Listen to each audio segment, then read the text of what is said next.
इसी विषय में हमने बात की हिललैंड पुलिस स्टेशन के वरिष्ठ पुलिस अधिकारी दोपावकर जी से। आइए आपको सुनाते हैं क्या है उनका कहना। हमारे साथ मौजूद है हिललैंड पुलिस स्टेशन के वरिष्ठ पुलिस निरीक्षक दोपावकर साहब। हम उनसे पूछेंगे कि ये जो बुजुर्ग महिला उनको मिली थी वो क्या हालत में थी। बताया तो जा रहा है कि उनकी हालत बहुत ही गंभीर है और 87 ईयर्स की ये महिला थी। तो हम सर से पूछेंगे कि किस तरह उन्होंने हेल्प करवाई, उस महिला को एक हेल्प करवाई है, कुछ ना कुछ मदद करवाई, किस तरह से मदद करवाई थी। सर, कौन से हालत में आपको ये महिला मिली थी? 1 तारीख को रात को 9:30 पौने 10 बजे 10-12 साल के बच्चे जिनके अंदर इंसानियत मौजूद है पुलिस स्टेशन के सामने आए और खड़े थे।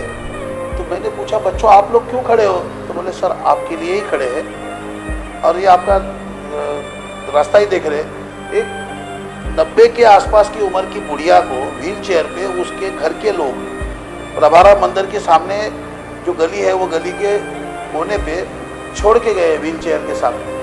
रिक्शा से आए थे शायद और उसको उतारा, व्हील चेयर खोल के उसमें बिठाया और ये लोग निकल गए हैं। ये सिर्फ कपड़े के साथ में है। उसका नाम राजकुमारी किशन चंद धनवानी, बाद में उम्र 87 बताया, लेकिन बच्चों ने मुझे 90 साल की बताया था। रहने वाली है कोमल पार्क गोल मैदान, रूम नंबर 101, उल्लासनगर नंबर 1। और बाद में पता चला कि प्रॉपर्टी के लिए उसके जो रिश्तेदार है, जो वारिस है, उन्होंने उसको तकलीफ देते थे। प्रॉपर्टी अपने नाम करवा लिया है, पुश्तैनी प्रॉपर्टी, और इसका बेहाल करके उसको छोड़ दिया है और ताला लगा के भाग गए। तो यहाँ से तुरंत पुलिस लोगों को भेज के उसको यहाँ लाया गया। अब कहाँ रखेंगे, इसलिए वो हम शांति सदन जो है महिला आधार गृह, वहाँ पे उसको भेज दिया गया। और तब से रोज उसके जो रिश्तेदार है उनका नाम पता ढूंढना, उनको ढूंढने की कोशिश करना, उनके मोबाइल नंबर लेके उनको फ़ोन करना, अलग अलग वृद्धाश्रमों में जाना, कहीं उसकी व्यवस्था हो सकती है सुचारू रूप से, ये कोशिश जारी थी। एपीआई चौहान और बाकी सारे स्टाफ ये ज़्यादा से ज़्यादा कोशिश कर रहे थे, लेकिन कोई वृद्धाश्रम वाला बोलता है कि हम लोग 15,000 रुपये महीना लेते हैं, कोई वृद्धाश्रम वाला बोलता है हम बुढ़ों को नहीं लेते, तो क्या जवानों के लिए आश्रम खोला है। कोई वृद्धाश्रम वाले बोलते हैं हम व्हील चेयर वाले हैं और जो इंडिपेंडेंट नहीं है, स्वस्थ नहीं है, उसको नहीं लेते, जिसका स्वास्थ्य अच्छा नहीं है उसकी सेवा हम नहीं करते। ऐसे जवाब सुनने को मिले, कोई रास्ता बताने को तैयार नहीं है। आज रिश्तेदार ढूंढ के निकाले हैं और वो वहाँ पे अच्छी खासी प्रॉपर्टी, और प्रॉपर्टी के झमेले में जो नाम तो राजकुमारी है लेकिन उसका ये बेहाल कर दिया है। ऐसे अब तो वो जो शेर है वो दोहराने को जी चाहता है, इंसानियत की रोशनी गुम हो गई कहाँ, साये तो है इंसानों के पर इंसान कहाँ।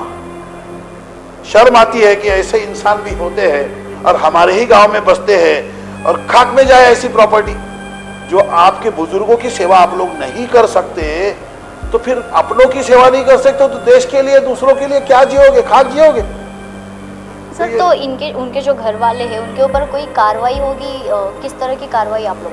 ये अभी तो ये रेखा ठाकुर मैडम जो आई है, अभी प्रसिद्धि माध्यम के प्रतिनिधि के नाते, नगर सेविका के नाते, टीचर के नाते, वो तो अभी एम्बुलेंस भिजवा रही है क्योंकि उसकी हालत अचानक खराब हो गई है, तो उसको दवाखाना भेजना जरूरी है, इसलिए वो मैडम कल आके गई। लेकिन हमारा मीटिंग था तो मेरी मुलाकात नहीं हुई शांति सदन वाली।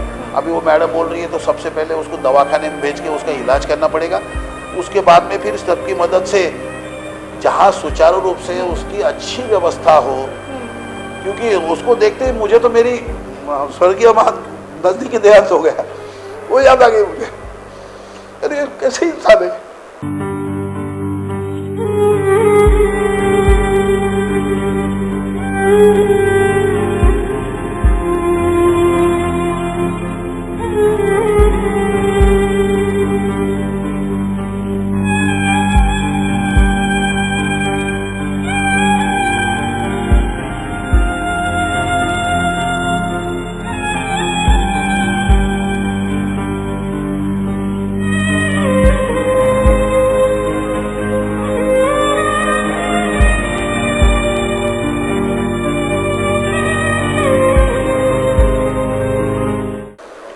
दस 12 साल के बच्चों को जो इंसानियत है वो बड़ों को नहीं है।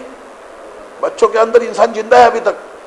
वो 6-7 बच्चे 10 और 12 साल की उम्र के यहाँ आके बताते हैं, उनको भी पता है कि क्या पुलिस कुछ न कुछ मदद कर सकती है। तो बोले साहब आपके कुछ लोग बोल रहे हमारा काम नहीं है। बेटा ये इंसानों का काम है, तो जो भी इंसान है उसका काम है, हमारा भी है आपका भी है। आपका रोल आपने किया है हमको बताने का, उसकी व्यवस्था करना हमारा फर्ज है, हम करेंगे व्यवस्था। ईश्वर उसकी तंदुरुस्ती अच्छी करे और उसकी अच्छी व्यवस्था हो। उनके ऊपर कोई ना कोई देखते हैं अभी वो क्या मामला है, कौन रिश्तेदार है, क्या रिश्ता बनता है, ये अभी तक पूरी मालूमात नहीं है। चौहान साहब ले रहे, फिर उनके ऊपर जो भी कानून कार्रवाई होती है। और कोई एनजीओ अगर है तो हमारी मदद करे, क्योंकि ये डोमेस्टिक वायलेंस एक्ट के तहत वो जो बुजुर्ग महिला है जो हमारी दादी जैसी है, वो इनके ऊपर माँ जैसी दिख रही है, उम्र से दादी जैसी दिख रही है, तो उसके ऊपर जाति करने वाले के ऊपर कानूनी कार्रवाई जो हो सकती है वो करेंगे। और डोमेस्टिक वायलेंस के तहत उनके ऊपर दावा दाखिल हो सकता है। उसके लिए हमारी कोई एनजीओ की महिला वकील की हमको आवश्यकता है।